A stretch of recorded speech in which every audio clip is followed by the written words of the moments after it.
we're doing in the House, like we passed, gun violence measures, we passed measures on lowering the cost of prescription drugs, so that's a very big thing, and we just passed the Equality Act, we passed the ethics bill to try to clean up Washington DC, but everything we're passing, nothing is being taken up in the Senate. They haven't dealt with any legislation in 6 weeks. And so that's the very frustrating part.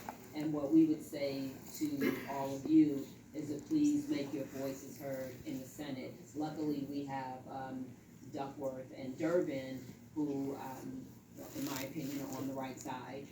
But there's a number of other people who are not on the right side, and they need to hear from the activist groups that we're watching.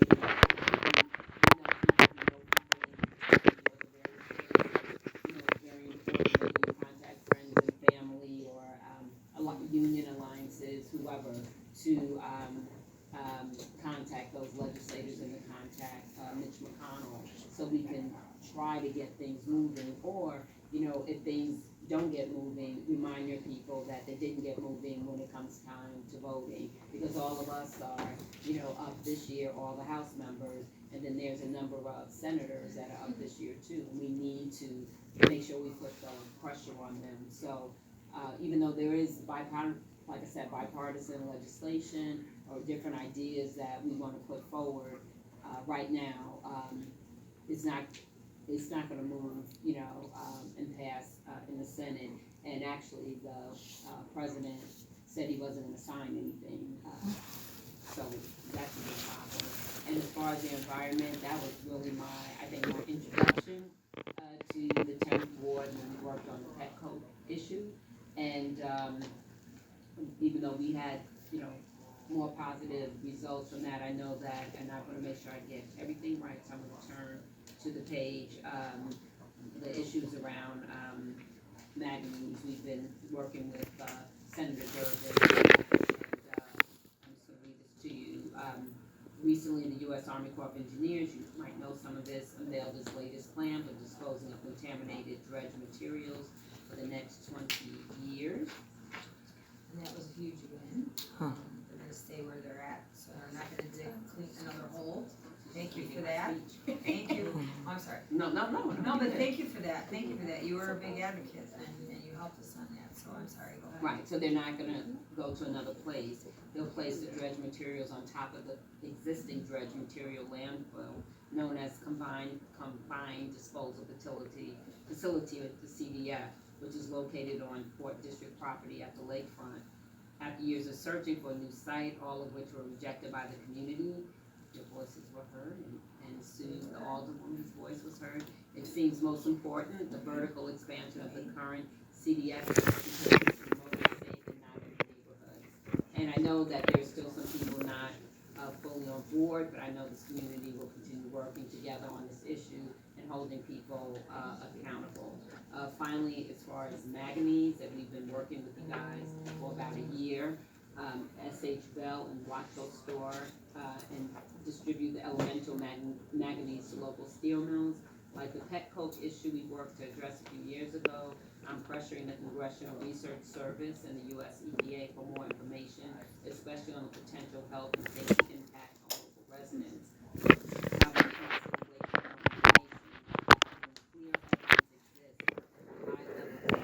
Manganese damage the brain, especially of children. The EPA has been testing more than 100 yards in the neighborhood for manganese contamination. The good news, overall, the neighborhood levels for manganese are well below what EPA safety levels are. The bad news, there are a few properties in the area where the levels exceeded safety limits, and these properties will be cleaned this summer by the U.S. EPA. I don't know, Rick, if we have any timeline on that or when they will be cleaned, or just in the summer, are they going to contact? Yeah, we had a workshop. They came out and they're signing people up to be tested. They have an area that's, boundary area.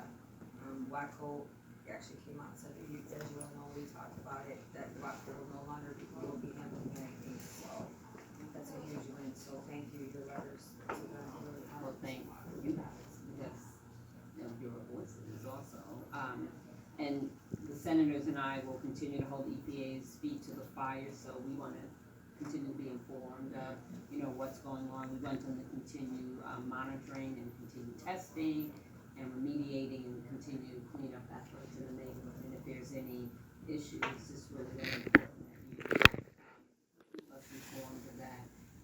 The other thing is, Nancy Pelosi and the leadership team went and met with Trump about infrastructure. And we went in with, we could do $1 trillion. Steve Mnuchin said, Mulvaney said 1.5 trillion, and then Trump said 2 trillion. So, but, even though, we had agreement around that, then the next meeting was supposed to be where is the money coming from. I mean, we had our ideas about that, all the tax money that went to the tax relief that went to the top 1%, but, he used the issue around investigations and all that as a cover-up. So even though Nancy she still feels like we can get some things done with or without him. I don't know if we pass things in both houses, that he would feel the pressure, because infrastructure was never partisan. It was always, everybody agreed because it helps everybody. Yeah. And when I first came into Congress, they gave us all what percent of our roads, bridges, tunnels, whatever you happen to represent, needed repair. And even though they gave me all of Cook County, and of course I don't have all of Cook County, but 86% of the roads, bridges, tunnels, whatever in Cook County needed some type of repair. But believe it or not, we weren't the worst. When Charlie Rangel was there, I peeked at his, and he had 91%. But so we know that there's a lot of work that needs to be done, and then also on top of it, just the people it would put back to work, and not at minimum wage, but at good paying jobs. So we're still going to push him on it, and I know that there are Republicans in the House and the Senate that want this too. They have to deal with Mitch McConnell, but there's definitely people on both sides of the aisle that want to see this happen. The other thing you'll hear, and we'll pass it out to you, that we will be loud about and pushing and those kind of things is the census. We know, a lot of people don't know about the census from all kind of neighborhoods. Brad Schneider comes from a very wealthy neighborhood, the northern part of Illinois. He said his folks don't want to fill it out because they don't have the trust in government with all the corruption, hacking the cybersecurity and those kind of things. So, they're saying they may not fill it out. But the problem is, if we don't fill it out, we lose $1,800 per person for 10 years. That is a lot of money. And Illinois has already dropped to the 6th largest state. We're behind Pennsylvania now. And Houston is right on our heels as far as being the 3rd largest city. And Chicago would drop to 4. So it's a lot of money to be losing. We're going to host census meetings. Our first one is July 8th, and it's in the 9th Ward, but everyone's welcome to come at the Blue Door, because we really need to fill out the census, and we're going to lose one Congress person, and if we, didn't come in too low, we're going to lose 2 Congress people. When do people start taking it? I know it's 2020, but is it starting? Actually, I spoke to people that actually did some already. Mm-hmm. Yeah, they did by phone. I think it was like a pre, and that's how it was just in the paper about the number of people that have left Chicago, and that's where they've gotten some of the information from. So I hope we really need to push this, because this community will lose. Every community will lose if we don't fill out the census. A couple of other things. I'm very big in the gun violence prevention space. It's just like this weekend, 43 people shot. I mean, it's just absolutely ridiculous. We did pass 2 bills dealing with background checks, but what we're really working on, I see this for the area that I cover, is a trafficking bill, because most of our crime guns actually come from Indiana and Wisconsin. And I always start off by saying, I am not against guns. I grew up in a family of police officers, in New York, my grandfather was a hunter. We had a mom and pop grocery store, and there was always a shotgun in the back of the store, you know, that I walked over every time I went to the bathroom. And when someone tried to rob us, my grandfather got the gun and shot him. I mean, he didn't want to shoot him, and he didn't kill him or anything, but, so I've grown up around guns. I know that's what sometimes people think, oh, she's trying to take our gun away. It's not that, but we cannot continue like we're continuing. It's not fair, to our folks in the neighborhood. It's not fair to our young people to have to grow up like this. So we're really just trying to do gun safety. Not, if you have your gun legally and you're not trying to hurt yourself or anybody else, then, have at it, So we're meeting actually on Wednesday when I go back with gun safety groups to try to put pressure on the Senate to call bills. The other thing we passed, as I said, an ethics bill to try to, get the darkness out of Washington, D.C. And another thing that I'm working on is a maternal mortality bill. And you heard a lot about how many women die, and Illinois averages 90 to 100 women. And if you're a woman of color, it's even worse. And it depends, like in Illinois, or nationally, black women die 4 to 1, but in Illinois, 6 to 1. But in the state of Washington, where there's a lot of Native women, they die 8 to 1 times. And we don't really know all the rhyme or reason to it, so that's what the legislation is about, to collect data. Illinois already has started this review committee, because Philadelphia started a review committee, and their maternal mortality went down 75%. They're trying to extend the postpartum period that is covered by health care, because things don't always happen right away or within the first 2 months. So we're trying to cover that. So hopefully the bill was sent to 2 committees, and I testified in one. So hopefully we'll get something done, because it's tragic that 700 to 900 women die every year, and the United States ranks very, you can look at it both ways, we rank very low, or we rank too high. And it was safer to have a baby 25 years ago than it is now, which is, yes. Super nervous. Yeah, that's true. Yeah. Especially if you're a woman of color. Yeah. And that's how your pain is addressed, is also big disparities as well. And that's part of the issue that we're not listening to. And then we do have something in the bill about cultural competency also. My district is urban, suburban, and rural, so I have 1,200 farms in my district, which is hard for people to believe it. It's a very, very diverse district, and I spoke to my farmers the other day, and they were from my farm, from around the states. Of course, they're hurting really bad because of the tariffs, and also I'm part of the Steel Caucus, so we have meetings with all of our leading steel people to listen to the issues that they have, and I'm just trying to be a voice, for my district. I know the president is trying to give the farmers a bailout of $16 billion, but frankly, he kind of created the problem, and now he's trying to find $16 billion that could go to other things to bail the farmers out, even though they need the money, because many of them would actually lose their farms, and they've had their farms 100 years. And then what they're finding, their young folks of the next generation don't want to take over the farm because they don't feel like there's a future in it. So definitely keeping an eye on that, even though a lot of the farmers, they're supportive of him. So I don't know what will be the breaking point where they're not supportive. So the other thing, I'm always looking at the economic development piece, the workforce piece. We do a youth job fair in March, and it's for 16 to 24-year-olds, and then we do a big job fair in October. That's for everybody. And one thing, and young people don't hurt me, but what we hear from our manufacturers, and not even manufacturers, other people, a lot of different entities, that they feel that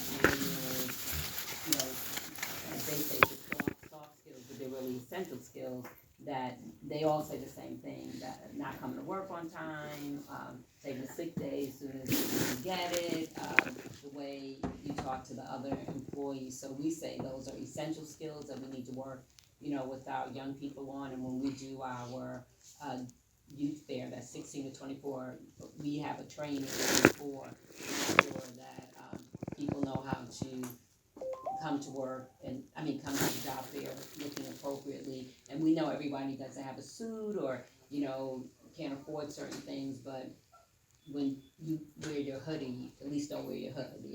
There's things that, you can do, or you can be clean, or, young ladies that, like someone said that they went to something and the person had holes in all the wrong places. All the piercing. Or no, the clothes, I guess, body parts out, I don't know, but, so we try to work with, our young people around that issue. But the thing that, they all talk about, that we have to have people with some technical skills, and like manufacturing is not what it used to be. And we hear that over and over and over again, so that's something, we're trying to figure out how we can help and how we can, expose our young folks in that way. And even, artificial intelligence is, taking over, and the predictions of how many jobs that will take away. So we have to make sure, our young people are trained. The other thing, last but not least, my Rick Bryant would kill me if I didn't bring this up. But the idea, I know you guys heard, I was talking about a third airport, and it's 90% there, and we're trying to push JB to the governor to take us to 100%. That would mean so many jobs, and people that live here or even live in the 7th Ward are actually closer to where that would be than you are to O'Hare. And we'll put a lot of people to work immediately, and then just the growth, from that. And O'Hare used to be 12th in cargo, and it's dropped down to 21. So we're losing, a lot of that money. And it's so dense, like even seeing how O'Hare has affected Rosemont. You used to be able to see the little rows, and now it's, you can't. And, but that is something that would definitely uplift, not only the south suburbs, but the south side of Chicago. And my district, I have all of Franklin County, and they want it, and people in Joliet want it. It would be significant. So we'll see. We should know something this week, frankly. What's going to happen with that. I was in another meeting, and they asked me about cannabis, but that's more, a state thing that we'll see, what happens with that. The feds are looking at banking if you're in the cannabis business, but right now it's still illegal federally. And then the other thing, my colleagues are working on is in the area of criminal justice. We passed something last Congress, the First Step Act, and it was just a first step federally. And some people appropriately got out of jail that shouldn't have been there, and it deals with training people when they're in jail, because so many people are getting out, and then they're coming out, but they have nothing, no job, no skills, and that kind of thing. So we can't expect that things are going to be different if they can't get a job, or that kind of thing. So we're trying to change that, but again, it's just on a federal level, with just not as many people in federal prison. So I'm going to stop there, because I really came to hear from you and what you want me to look at, and what questions you may have. Hi. Oh, well, first off, I just wanted to say, come here and thank you personally for co-sponsoring Representative Shinowski's bill for the safe nursing staffing levels. That's going. Yeah, Jan Shinowski. Oh, Jan? Yeah, she sponsored a bill. She's for a few years now. Shinkowski. I'm horrible with her last name, but it's basically addressing staffing levels in the local hospitals. And unfortunately, what people don't realize is only California has limits for staffing ratios. So I spent 5 years working at our local hospital, Trinity, which everybody's familiar with, between the ER and the ICU. And ideally you have a certain amount of patients. A nurse has 2 patients in the ICU, 4 patients in the telemetry unit. But when there's no mandates, like Illinois only has like an acuity where it's like suggested that they have plans for how to deal with acuity. When they're short-staffed, your ICU nurse may get 3 patients, and doesn't sound like a lot if you're not a nurse. But if you're in an intensive care environment with extremely critical patients, our patients in the entire advocate system when I worked in that ICU were the most critical patients out of every advocate ICU in the entire system, and we also had the best outcomes in our little Trinity ICU. But the problem is when your staffing gets pulled and stretched, you aren't able to monitor as closely, and we have such a high rate of stroke and heart attack and those type of patients need very close monitoring, our kidney patients. So what we really are looking for is representatives that will be able to stick their necks out and stand up to the hospital associations and say we need to have mandated ratios across the board in the country, so that way when you go to a hospital, no matter what, no matter your ability to pay, no matter any other factor on the table, you know that your nurse is not going to be stretched so thin that they're not going to provide care, appropriate care to your family or you, because we never know when we're going to be that patient. It could happen in the blink of an eye.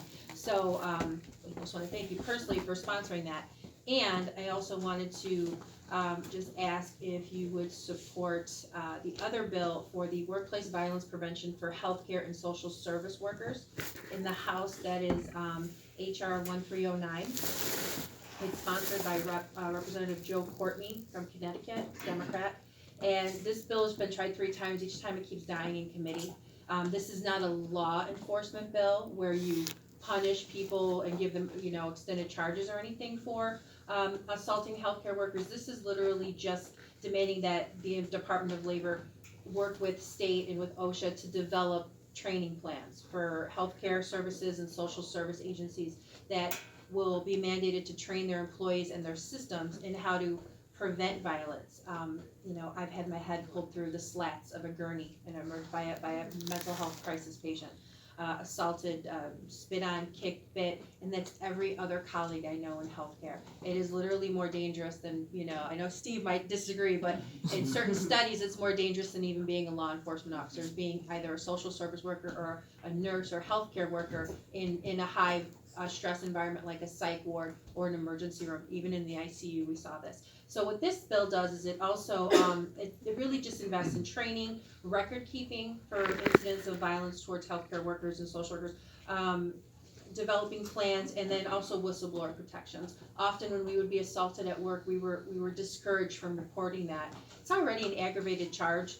In most places, it's just up to the state's attorney, but you were also, before it even got to the point of pressing charges, you were discouraged from even going that route because, our mental health care in this country is disintegrating, and even when the patients weren't a mental health crisis, it made the hospital look bad to have the police show up, and so many would discourage that and just try to get you to say it's part of the job. Now you have the silent no more movement, you have the raise your hand movement that's saying violence against healthcare workers is no longer, it's not part of the job, it's not expected. We're the most trusted profession, we need to be respected and treated with respect and given the tools to be able to do our jobs. Okay. So just ask for your support for HR 1309, and the companion bill is in the Senate, that's Senate 851. That's sponsored by Senator Tammy Baldwin. Actually, I used to work on mental health. Yeah, and then you've seen firsthand, I absolutely give you that. There you go. And then we do have 9 Illinois legislators, Bobby Rush, Danny Davis, and quite a few that are co-sponsored for that bill. I just wanted to bring it to your attention. And this young man. See the new rail car facility that's building the cars over here. We're up to, with sheet metal, about 22, 97 or 18 electricians, so it's growing. They started their first couple rail cars in production right now. Hopefully they'll get the mock-ups done and going. We're hoping to get at least 100 sheet metal workers out here, hopefully soon, as these prototypes get on board. But I'm really here asking to see if we can get support, because they're lobbying hard for the DC Metro line, and there's been a lot of bouncing around in Washington about, the Chinese are going to put spy trains on there and going to the Pentagon and all this stuff. I think it's really coming from a spot where people are just paranoid, and then they're also looking to ship it elsewhere. Trying not to bring to Chicago. But if we could bring that line to Chicago, we could double the manpower over there. So you're saying that when you said the D, oh, that we would make the DC. Yes, the DC Metro cars would be made here. They have two tracks over there, so they can make two different cars simultaneously. So, and it has room for more expansion, which could, again, bring more jobs to the area. And right now they're lobbying hard and, bidding to get this, but there's been a lot of pushback in Washington with all this saying it's spy technology and the Chinese are gonna put all this stuff in there and. Do you wanna talk a little bit about what happened, the tariff went into place after, the deal was made? So it really pushed back,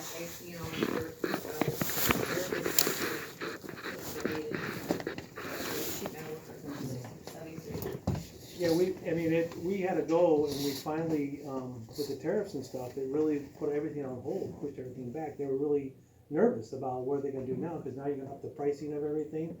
So, we were able to get like a waiver signed to help push forward school so we can keep bringing these jobs to this area. I mean, this is the main thing, bringing good manufacturing jobs. And they're starting off at a decent wage. We're hoping it'll grow as they go. We have an annuity plan for them. We have a national pension plan for them. There's health care afforded to them. So it's a good starting position to grow. And do you feel that, how people say, oh, we need more welders, we need more this, we need more that. Do you have the talent out there? Yes, and we're also, Jobs and Move America is putting some money in there to help do training there as well. So this is really just starting to roll and working with Jobs and Move America and CFL. So they're gonna get a training facility worked in with the. On the southeast side. Right, right, so, I made that up. right. So. No, it's gonna We wanna be, push for that, yeah. because, can I just touch base on something? You made a really good point. By 2025, there's gonna be 150,000 people in manufacturing that are gonna age out. And we have the largest, manufacturing district in the whole city here. It's the largest. And we're not gonna have the manpower to man these jobs. Well, in Oh, yeah. relation to that, I just always push in the trades to everybody I talk to. College is an option for everyone, whether it's financial or logistically. And the majority of tradespeople now are over the age of 45. So I'm almost there. I'm a year away, but what's going to happen? People at my work are retiring all the time, and you're talking about automation. Robots are replacing production jobs, but that's where we come in. We maintain and program and work on robots. They just added all new robots to my department, but they didn't add any more tradespeople. So now we have more workload and not enough people to cover the area. But are there the people, because when I've gone to Will and Kankakee, that's one of their issues, that they say they can't find the people. That's what it is. It's not that. We need resources for trading, especially in lower income communities. We need more people of color, more women. I could have worked there. I get calls. People, I could work anywhere basically. And I tell people this, like, you want to work. If you're a tradesperson, you work anywhere you want right now. And the money's good, and stuff like that. We just need more resources to get people to work. Because back in the day, it used to be, well, that's what your dad did, that's what you did. So it was usually white male dominated industry. But so I didn't know about it. Well, I come from a long line of blue collar workers. So, but my friend just told me about it, 20 years ago, and 9/5, and the rest is history. Well, I can't remember which staff, I don't know if it was Cynthia or somebody else that said they know the people, and we push college so much, and so we make the other sound like less than. I worked in a lot of schools in Chicago where we were demoing like the vocational, like Lane Tech. We took out all the shops and put in computer labs. That's great too, but now they don't have auto shop, wood shop. They used to make their own yearbooks and newspapers. They don't do that anymore. So in Chicago, I worked for CPS for 23 years, and there's one trade, so there's two trades. And you can speak to this better than me here, but the halls are empty. There's 72 cranes in the sky, and they're literally letting guys work on permit in a lot of these unions because they can't. Travelers. There's nobody to give positions. The trades back to CPS. We have to bring the trades back, because you're right, I mean, it's an honestly.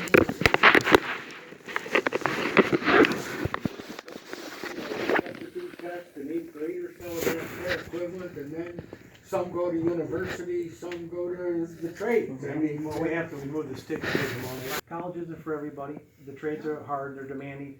Some of the biggest problems we have with the trades right now is keeping people is transportation to the job sites. Drug testing, you know, whatever Yeah. personal beliefs, I don't care. I have my own, and when I retire, I'll go back to doing what I do.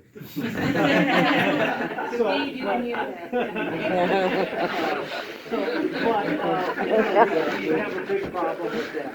And then, say, the stigmatism about being a blue collar worker. But a lot of the blue collar is becoming more of a gray collar, because even on the construction sites, with the advent of CAD auto drafting, the BIM machines, everything that we have involved, you have to have some type of computer skills, so we have to try and combine them. Again, that's what we're doing with the CRC as well, with JMA, and they're trying to set up a pre-apprentice type program to where they can start learning this ahead of time to see, pardon me? Hiring from within? Yes, the production. well, from Okay. within, but then from the community, Yeah. so we do these job fairs and stuff, so you can get some of these young people to start getting the skills they need to qualify to do these, instead of just walking up the streets cold. Right.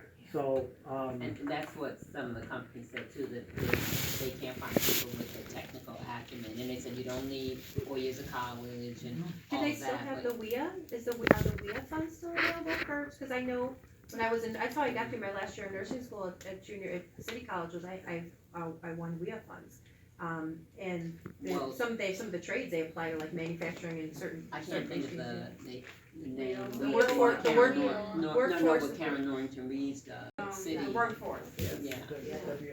Yeah, well, it was the Workforce Improvement Act that gave the funds, but I think they were federal funds, and they were, a lot of us Yeah, who worked she's, were still she gets able to federal acquire funds. them. It's federal It's funds, still available. yeah. Because they were geared towards people going into certain trades that were in demand, and then like healthcare.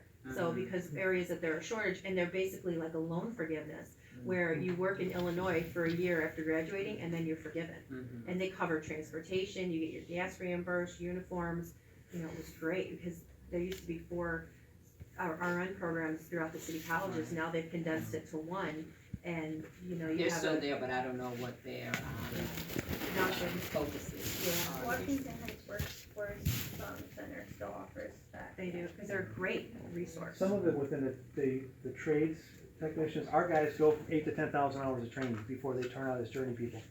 And there's a lot of the coin colleges and a lot of the ETIs and even the WEs that they're not given the real skills they need to get hired onto a job. You know, they come out of coin college and say, okay, it's great, these kids owe $40,000 in benefits, or I mean loans, but the experience they're getting in these schools are not getting them into the good paying trades. Are you talking about those for-profit little universities? Yes. Well, I would just say it's different. It wasn't like those little certificate programs But you like get all these and Everest. it's not, I went to coin and it's great, but you don't know how to do service. And that's why I say our guys, all the kids, 10,000 hours of training on the job, in the field, Department of Labor approved. And so those are the things that we need to push more, get them into the skilled trades and the union trades. A question, I know the electricians are IBW and the sheet metal workers are union as well. Are the production workers gonna be unionized? Over at CR, Oh, yes, the production, they're calling not too so much production assembly. They're smart with the sheet metal air rail transportation, we merged with UTU a couple years ago, so we're smart now. And then the electricians have their own, so we'll do different aspects of the trade. And then, once the cars get up and rolling, they get in mass production, then there's, our city CPA people will take over and maintenance and all Yeah, we that. made it as part of the deal, it'll be same thing as the rest. So I just I want was to tell you, the person that represents, your group in DC, he's, I love him. Yeah, he's very diligent. He's great, Yeah. well thought of. And he replaced that Vinny, have you ever met Vinny Panzini, or Panzini but Phil, he was our guy for years, and, it's funny, you watch the thing, Vinny knew everybody, I mean, and Steve's very good too. Yeah, he knows a lot of folks. I was gonna ask the Wait, gentleman, Wayne, then Kathy. how many people from this area are? Me really closely, and we had a lot of people show up, but they couldn't get over that hurdle. And that's the same thing, you know,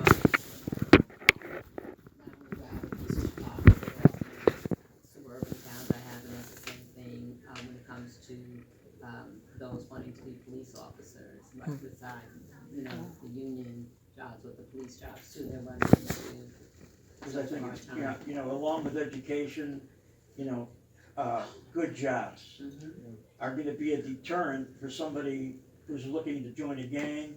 Right, oh yeah, So education and, you I know, say nothing stops a good bullet like job. an opportunity. There's a 7-year background check too, which hurt a lot of people, because we've all done stupid things. 7 years is tough.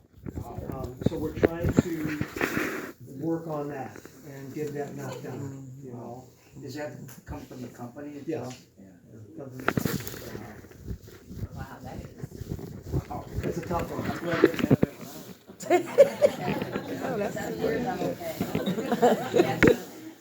So I just wanted to say, those two right there are mine. I'm their mom most of the time, but I've been a parent at Washington for 6 years, and this is her last year. But one of the things that we have been trying to do over the years is push the principal to really reconsider the trades in the school, for most of the reasons that people have already mentioned. So it's on the agenda. We pushed her to be on the agenda again for this coming meeting on Monday, June 3rd. So hopefully we can move a little bit further with some of the programs. I know I saw a scholarship through CTU. It's due June 5th. We're trying to get into the school during the lunch periods for seniors to try to sign them up, hopefully sometime this week. 6:15. You know, the, Is that open for everybody? Or? The meeting? LSC's open as LSC's public, they're public meetings. Okay. Yeah. The interesting thing, when I've spoken to some school counselors or resource people, they sometimes parents are their biggest pushback when they want to suggest, you know, something vocational, because, you know, the parent, I want my, you know, kid to have a degree or whatever. But the funny part is just looking at my family. My husband and I have 4 kids between us, and 3 girls and a boy. And my son, and he has 3 years of college. I definitely want him to finish, but he has he's certified in environmental protection, HVAC, and he makes more money than all the girls who graduated from a 4-year college. I have a son that has a master's from Georgetown, and we, in our family, we have $227,000 in student loan debt. And that's not trying to put my business out here, but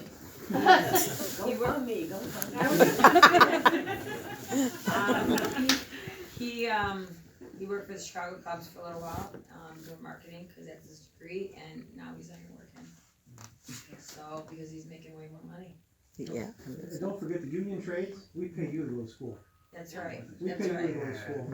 And I'm pro union, but we It's pay you always to go to been school. like that though. I mean, I grew up in the 70s. I put myself through school working summers at the So steel did my mill. husband. You know what I mean?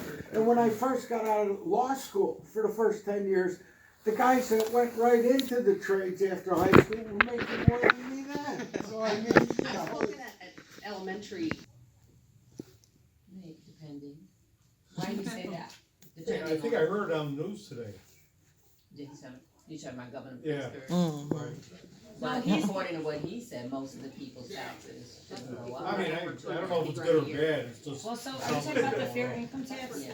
I think if you're 250 combined though, it still counts, right? Don't you get bumped if If it's like a anything, that's couple? anybody that makes over $250,000 is gonna go up. Oh, And yeah, no, that's that's a good, graduated income tax. Right. It's not actually a property tax, it's a graduated income tax, I so. think You'll be gas voting taxes on are it. going They're up, just- yeah. If you're just They're gonna just, vote on it. right, they're, if they pass it, I think you'll they be passed it voting on to it. be on the It ballot has for, to be now on we the need a ballot. 60% vote Right. in Right, the people popular will still vote. decide, yeah. So the people will still Yeah. decide No, if it's that's, good. Yeah, it'll be on the But 2020. the legislature voted to put it on the Yep. ballot. So it'll be on the ballot when we vote 2020. So vote yes. Another reason to show up. There are many, There are many one reasons. big reason. Voting is many reasons. Voting is voting, period. Nick, you've been awful quiet. Anything you'd like to say? Yeah, I had a question. Oh, that's Nick.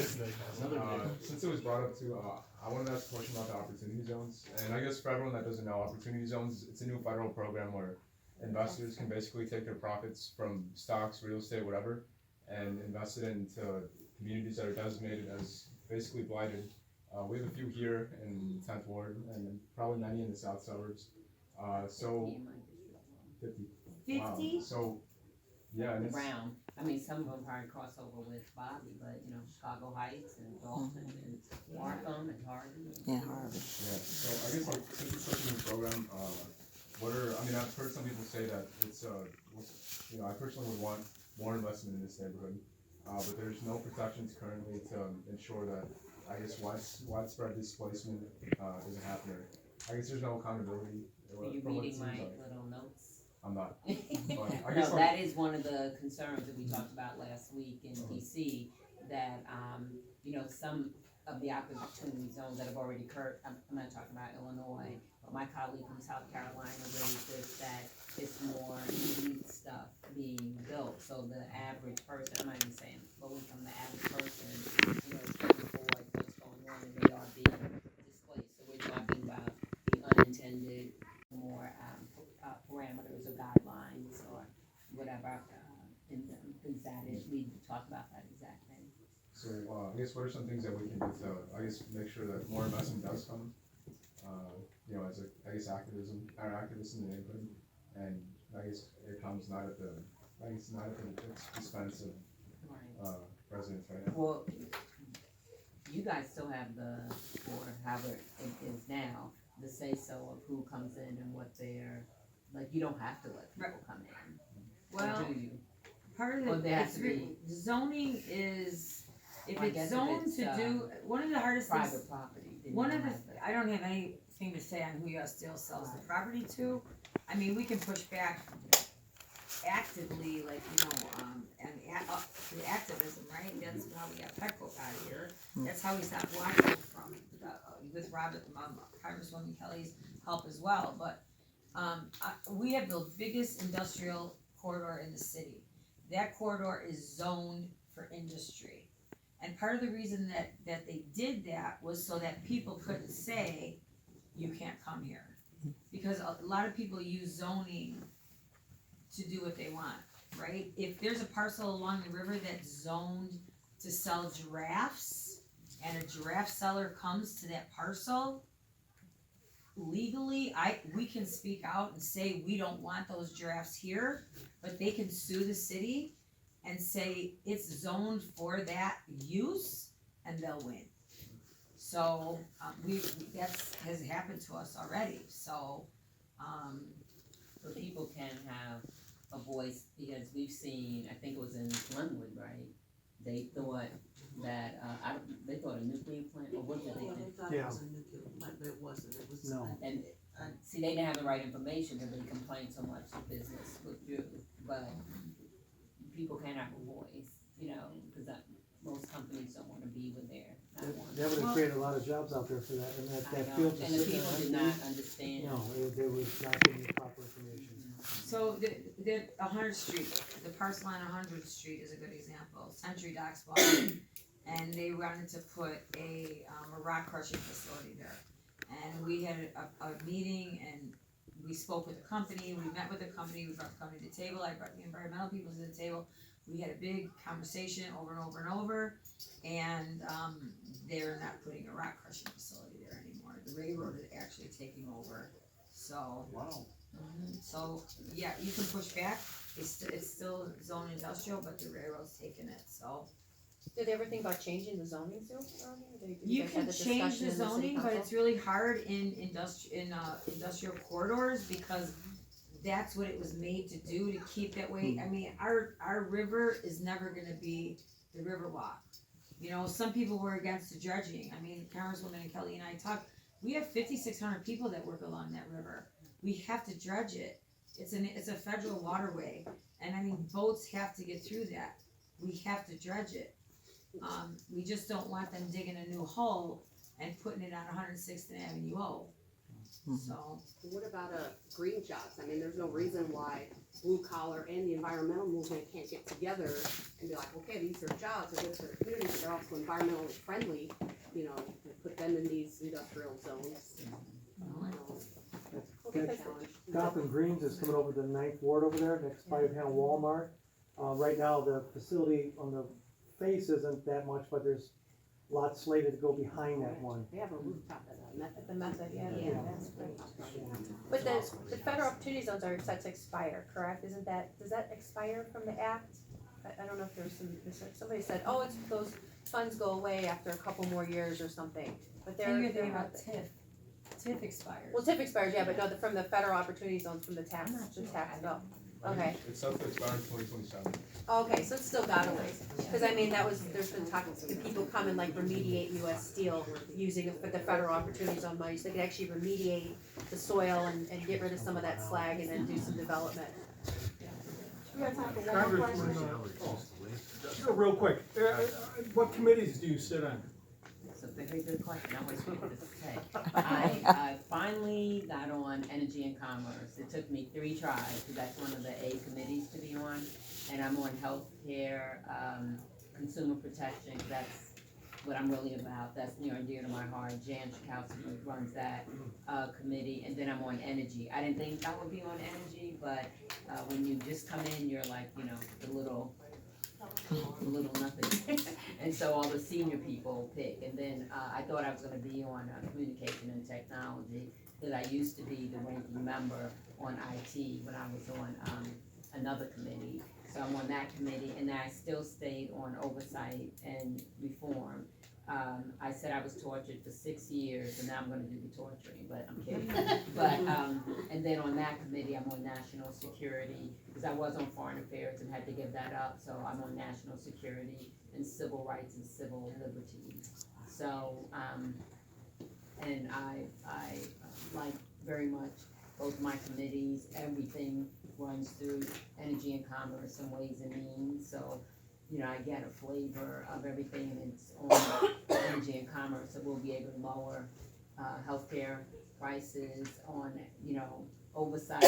That's, you know, we're part of the Trump investigation, you know, with Cohen came to our committee and other people, but we really do oversee all the agencies, so we have subpoena power and all of that, and our job is to make sure that the agencies are effective and efficiently run and save taxpayers' money, you know, where we can. Like with IT, I worked very closely with my Republican colleague. He was the chair because they were the majority, and we put through a modernization act because we were wasting, I know you're not surprised, so much money around IT.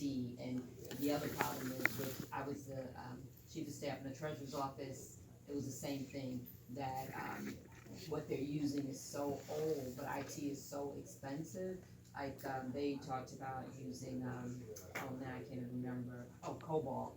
And there's so many young people that work in DC, they didn't even know what people were talking about, you know, when they said Cobalt, you know, because it's so old. But we're trying to slowly, you know, change everything over.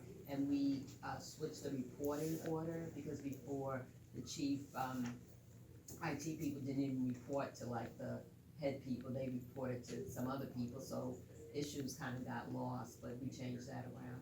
So those are the 2 committees I'm on. Keeps me extremely busy, and then I started some things, like we started the Tech Accountability Caucus, and you know, try to keep Facebook and all of those folks in check, and some of the things we're doing, like we caught Facebook, they actually were allowing people to advertise housing just to certain people, really broke the fair housing laws, and they need some regulation, you know, like the idea that yes, you would put they on Facebook, you know, gay members with guns, or, you know, that is absolutely ridiculous, you Well, know. what's the best way to get in touch with you?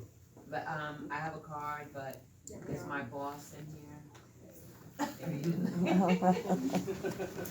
is. Okay. That's Tony Preston. I don't think he was here when, Hi, everyone Tony. introduced himself. He does all my scheduling, so I said when I'm nice, he doesn't kill me, when I make him mad, a lot of scheduling, so. Hey, and if we wanna bring the kids by for a visit, Oh, yeah. yeah, And also the other thing to, the young folks, we have internships and well, here and also in, DC. And then also, and I know who's in the White House, but they have internships too. And it's just, you know, whether you agree with the politics or not, it's just good experience. And once you say you worked, you know, at the White House or Congress or the Senate, it does go a very long way, and it is a good, you know, it is a good experience. I'm sure all my interns didn't agree with everything I did, you know, but, it is a good experience to look at that. Excellent, excellent. Thank you guys. So it's, I just wanna say thank you so much Thank you. to Congresswoman Robin Kelly for coming out